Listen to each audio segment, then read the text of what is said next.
नमस्कार, मैं हूं जयश्री नागदा और आप देख रहे हैं बेबाक राजस्थान। 32 साल पहले खाली हाथ सूरत आया था।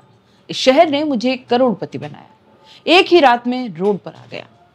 घर में हम कमाने वाले 2 और खाने वाले 20 हैं। सबका गुजारा इसी दुकान से चलता था, जो अब जल गई। ये दर्द है गुजरात के सूरत में बसे 800 राजस्थानियों का। इनकी दुकानें सूरत के रिंग रोड स्थित शिव शक्ति टेक्सटाइल मार्केट में थी। 25 फरवरी को मार्केट में भीषण आग लग जाती है। दम घुटने से एक व्यापारी की मौत भी हो जाती है। दुकानों में रखी कारोबारियों की करोड़ों रुपए की नकदी, 300 करोड़ रुपए से ज्यादा का क्लॉथ मटेरियल, लेन देन का हिसाब और दुकान में रखे लैपटॉप, कंप्यूटर, सब कुछ जल गया। 2 दिन की कड़ी मशक्कत के बाद 27 फरवरी की देर रात कहीं आग पर काबू पाया जा सका। तब तक सैकड़ों राजस्थानियों की वर्षों की मेहनत, बच्चों के बेहतर भविष्य के सपने, सब कुछ जलकर खाक हो गया। 28 फरवरी की दोपहर 12 बजे शिव शक्ति मार्केट में काफी फायर ब्रिगेड और पुलिस की गाड़ियां पहुंची। पुलिस ने मार्केट की तरफ जाने वाले रास्ते बंद कर आम लोगों और व्यापारियों की एंट्री बंद कर रखी थी। 3 दिन के बाद भी रह रहकर मार्केट से धुआं उठ रहा था। फायर ब्रिगेड के कर्मचारी मार्केट को ठंडा करने का काम कर रहे थे। इस मार्केट में सब राजस्थानियों की ही दुकानें हैं। पहले 25 फरवरी को आग लगी थी, जिसे बुझा लिया गया। अगले दिन पहुंचे तो पता चला कि फिर से आग लग गई है। Federation of Surat textile traders association के अध्यक्ष कैलाश हाकिम बताते हैं कि आंखों के सामने व्यापारी भाइयों की दुकानें जल रही थी। वो बेबस इधर उधर बस दौड़ रहे थे, लेकिन हम कुछ नहीं कर सके। व्यापारी रो रहे थे। उन्हें देखकर मेरी भी आंखें नम हो रही थी। उस समय हमारी प्रायोरिटी लोगों की जान बचाने की थी। आग से हजारों करोड़ का नुकसान हो गया। हालांकि सूरत शहर की तासीर ऐसी है और यहाँ माँ तापी का हम सबको आशीर्वाद है। हम सब मिलकर एक बार फिर मजबूती से खड़े हो जाएंगे। हमने एसोसिएशन के माध्यम से भी सभी एजेंट्स और बाहर की मंडियों की पार्टियों से ये अपील की है कि शिव शक्ति मार्केट के व्यापारियों का जितना भी पेमेंट बाहर बकाया है, वो उन्हें जल्द से जल्द दिलवा दिया जाए। राज्य सरकार और केंद्र सरकार से भी अपील करते हैं कि इस आगजनी में बर्बाद हुए व्यापारियों को भी नुकसान की भरपाई के लिए कोई विशेष आर्थिक पैकेज दिया जाना चाहिए। इंश्योरेंस क्लेम के मामले भी तुरंत निपटाए जाएं। 25 फरवरी को क्या हुआ था, चलिए पूरा घटनाक्रम बताते हैं। दोपहर 1:30 बजे शिव शक्ति मार्केट के बेसमेंट की दुकान नंबर 2044 में आग लग गई। देखते ही देखते आग आसपास की 15 दुकानों तक पहुंच गई। फायर ब्रिगेड की 20 से 25 गाड़ियों ने 5 घंटों की कड़ी मशक्कत के बाद इस आग पर काबू पाया। बेसमेंट में वेंटिलेशन था नहीं और दम घुटने से जालोर जिले के अकोली के रहने वाले एक व्यापारी महेंद्र कुमार जैन की मौत हो गई। आगजनी पर काबू पाने के बाद मार्केट को बंद कर दिया गया था और कूलिंग प्रोसेस शुरू हुआ। 26 फरवरी सुबह फिर अचानक से आग लग गई। सुबह 8 बजे शिवशक्ति मार्केट के व्हाट्सएप ग्रुप पर आग की सूचना दी गई। हड़बड़ाहट में व्यापारी यहां पहुंचे, देखा तो सब कुछ जल चुका था। बता दें कि शिवशक्ति मार्केट का निर्माण 1996 में 2 भाइयों भूपत पटेल और अरुण पटेल ने करवाया। 6 मंजिला इमारत में हर मंजिल पर 137 दुकानें हैं। मार्केट में कुल 822 दुकानें हैं।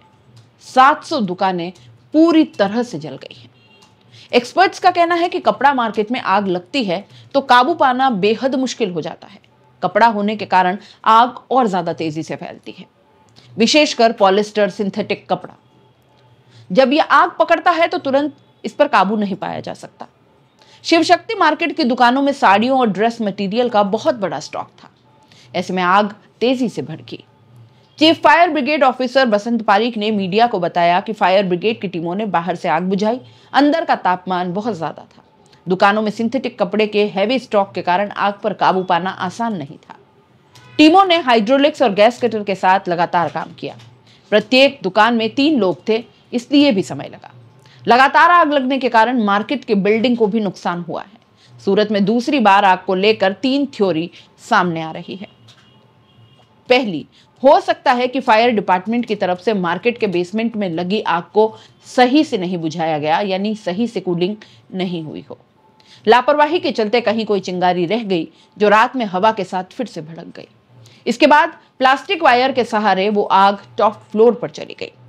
हालांकि ये सबसे कमजोर थ्योरी लगती है, क्योंकि बेसमेंट से सीधे ही आग का टॉप फ्लोर तक जाना और बेसमेंट में उस चिंगारी से कोई बड़ी आग दोबारा नहीं लगना इस थ्योरी पर सवाल उठाता है। मार्केट के एडमिनिस्ट्रेशन और सिक्योरिटी से जुड़े लोग दबी जुबान में इसी थ्योरी को आग लगने की वजह बता रहे हैं।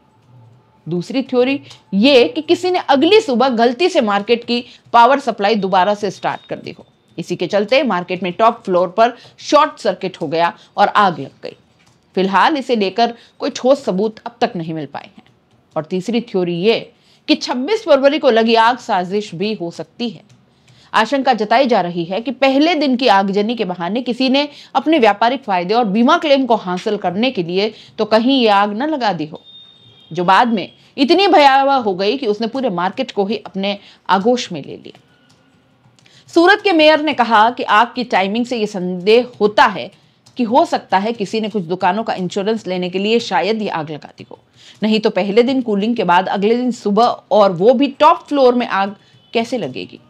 इन सभी व्यापारियों की मदद के लिए शिवशक्ति मार्केट में आगजनी से बर्बाद हुए व्यापारियों की मदद के लिए federation of Surat textile traders association यानी फोस्टा ने एक रिलीफ फंड बनाया है। इसके लिए बाकायदा अकाउंट नंबर भी जारी किया गया है। प्रभावितों में बड़ी संख्या राजस्थान के रहने वाले व्यापारियों की है। इस फंड में खुद फोस्टा और सूरत शहर के भाजपा संगठन के साथ ही गारमेंट की एसोसिएशन ने अब तक 11-11 लाख रुपए की सहायता दी है। एक अनुमान के मुताबिक रिलीफ फंड में 2 से 3 करोड़ रुपए की राशि जमा हो सकती है। फोस्टा इस फंड से प्रभावित हुए व्यापारियों को चिकित्सा, उनके बच्चों की शिक्षा और अन्य जरूरी सहायता देगा। इधर सूरत शहर में संचालित लियो क्लासेस ने भी अनाउंसमेंट कर दी है कि अगर शिव शक्ति मार्केट के किसी व्यापारी का बच्चा उनके यहाँ पढ़ रहा है तो वो उससे फीस नहीं लेंगे। अगर प्रभावित व्यापारियों का बच्चा अगले साल के शैक्षणिक सत्र में भी उनके यहाँ पढ़ने आते हैं तो वो फ्री में पढ़ाएंगे। शहर के 3 बिल्डर्स ने भी अगले 1 साल तक के लिए इन व्यापारियों को मुफ्त में अपने यहाँ दुकान देने की घोषणा की है। फोस्टा शहर के कई सीए, डॉक्टर्स और शैक्षणिक संस्थाओं के साथ एमओयू कर इन व्यापारियों का मदद का प्रयास कर रही है। इस योजना के तहत सभी 834 व्यापारियों के लिए कार्ड बनाकर इन्हें मदद दिलाने का प्रयास है। आप इस पूरे मामले को कैसे देखते हैं, अपनी राय कमेंट बॉक्स में लिख भेजिए। जाते जाते चैनल को लाइक, शेयर और सब्सक्राइब जरूर कर दीजिए। नमस्कार।